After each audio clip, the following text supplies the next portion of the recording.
ధాన్యం కొనుగోలు చేయాలనే డిమాండ్తో తెలంగాణ వ్యాప్తంగా రైతులు రోడ్డెక్కుతున్నారు. జనగామ జిల్లా దేవరుప్పల మండలంలో ఆందోళన దిగారు. దేవరుప్పల్లోని జనగామ సూర్యాపేట మెయిన్ రోడ్డుపై రైతులు బైఠాయించడంతో భారీగా ట్రాఫిక్ జామ్ అయింది. ట్రాఫిక్ జామ్ తో పోలీసులు రైతులకి సర్ది చెప్పేందుకు ప్రయత్నిస్తున్నారు.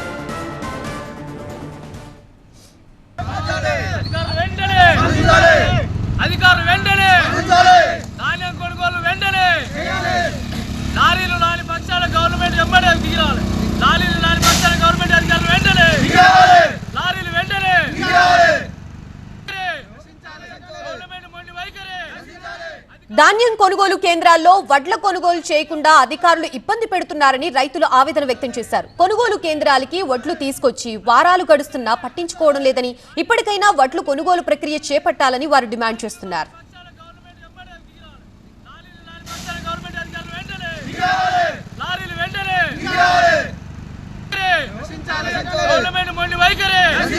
అధికారుల వైఫల్యం